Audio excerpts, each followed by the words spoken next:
Bienvenue à toutes et à tous pour cette première vidéo consacrée aux après-séances tardives. Aujourd'hui, je vous propose un film de super-héros trash et décalé qui est sorti il y a environ 8 semaines en salle. Et oui, vous l'avez reconnu, il s'agit bien sûr de Deadpool 2. Alors, Deadpool 2, ça raconte quoi? Ça se passe 2 ans après les événements du premier film. On retrouve Wade Wilson, aka Deadpool, qui vit des moments assez difficiles et qui va se décider de rejoindre les X-Men, mais qui va très vite changer et décider de constituer sa propre équipe, la X-Force, pour sauver un jeune mutant qui est traqué par un mystérieux soldat venu du futur qui s'appelle Cable. Pour moi, Deadpool 2, c'est un film qui est correct, hein, on passe un bon moment, c'est un bon divertissement. Peut-être pas à la hauteur du premier film, on avait quand même la surprise, la découverte de ce personnage assez particulier et très trash. Et là, dans le 2, on le retrouve ce personnage, mais on n'a pas quelque chose d'encore plus incroyable que dans le premier film. Le gros problème de Deadpool 2, c'est son méchant, parce qu'il n'y a pas de méchant. On nous avait annoncé Cable, donc qui est bien joué par Josh Brolin et qu'on voit que c'est un rôle qui lui va bien, mais malheureusement c'est pas un méchant, c'est plus un personnage en demi-teinte, personnage qui a été mis là plus pour attirer les foules plutôt que d'être un vrai méchant dans un film de super-héros, quoi. Et c'est dommage d'ailleurs de voir que Cable n'est pas mieux utilisé, il n'est pas un meilleur antagoniste que ça, vu ce que peut jouer Josh Brolin. On s'attendait vraiment à un bon méchant, un bon antagoniste à la hauteur qui soit encore mieux qu'Ajax dans le premier film, mais finalement on n'a pas ça et c'est vraiment dommage. On voit, et ça c'est une des répliques de Deadpool, hein, les scénaristes en manque d'idées, bah, c'est pas faux parce qu'on n'a pas la qualité du premier film là-dessus. On se retrouve en fait, on a un film qu'avec des gentils, on va dire, et c'est un peu dommage pour un film de super-héros et même pour un film, quoi. Il faut toujours un antagoniste bien défini, selon moi, pour avoir un film qui reste solide et qui soit correct. Et là, c'est dommage, on part sur quelque chose de bien et avec cette histoire de faux méchants qui est là tout le long du film, bah c'est... on se perd et puis on se dit que voilà, en fait c'est un film, c'est une suite pour une suite, quoi. Quant à Deadpool, on est quand même content de le retrouver, hein, en tant que spectateur, on est content de retrouver ce personnage trash avec ce pet au casque qui fait tout son charme. Et vraiment, il offre de très bons moments de rire et de très bons moments d'action, hein, que ce soit donc avec ses répliques toujours aussi savoureuses que dans le premier film, ou bien ces scènes de combat qui sont vraiment très bien filmées. Je trouve que là-dessus, il y a quand même du bon boulot, hein, c'est bien réalisé. Et c'est vraiment des scènes d'action lisibles, ce qui n'est pas toujours le cas dans les blockbusters et les films d'action, hein. On a parfois des scènes de combat où on ne comprend plus rien à ce qui se passe avec une caméra qui bouge dans tous les sens. Là, tout est clair, la caméra est bien manipulée et ça offre de très bons moments d'action.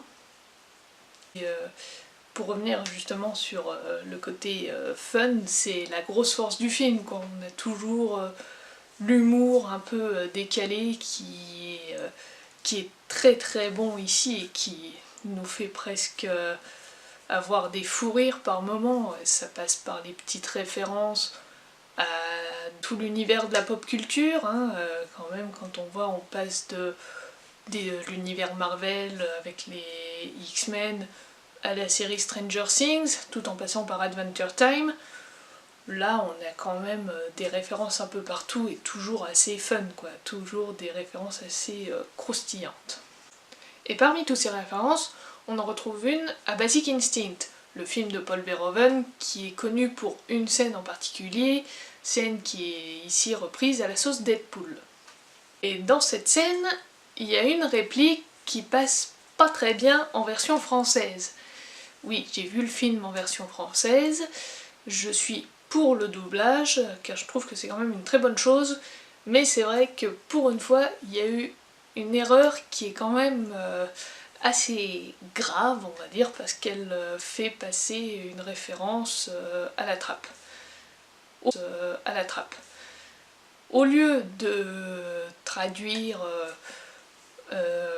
c'est un truc à la Basic Instinct, vraiment là on comprend que c'est une référence au film de Verhoeven, là on a le personnage qui dit c'est un truc basique de l'instinct. On ne comprend strictement rien à cette phrase.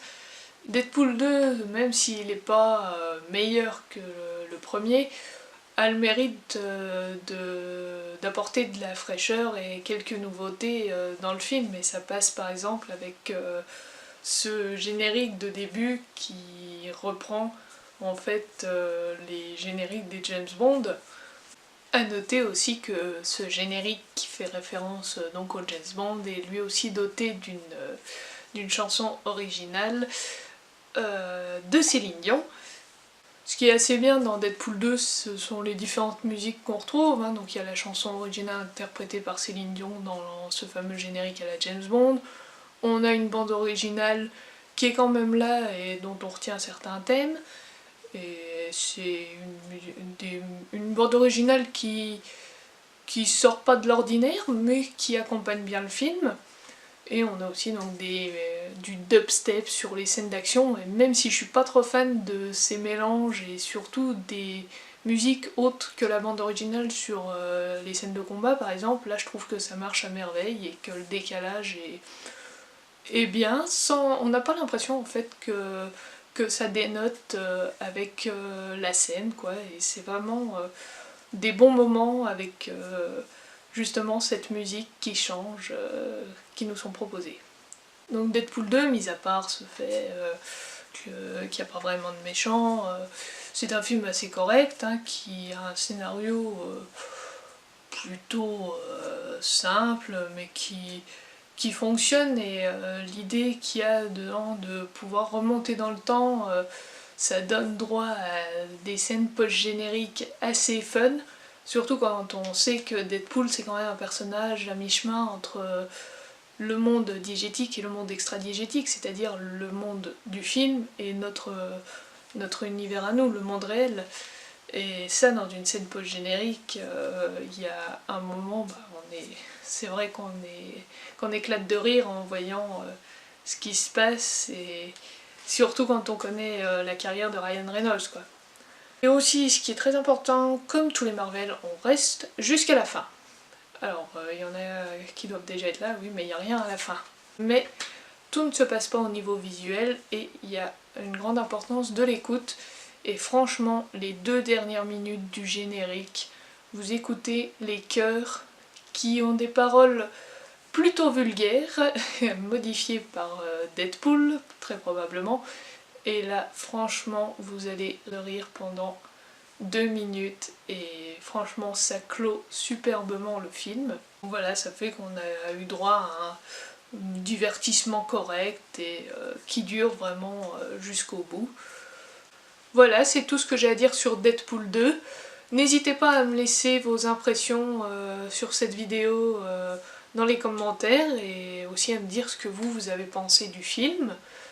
Je profite également de cette toute première vidéo pour remercier toutes les personnes qui m'ont montré leur soutien sur les réseaux sociaux. Voilà, j'espère que vous serez satisfaits de cette première vidéo. En tout cas, restez connectés, bientôt d'autres vidéos seront mises en ligne, et voilà, en attendant, je vous dis à bientôt.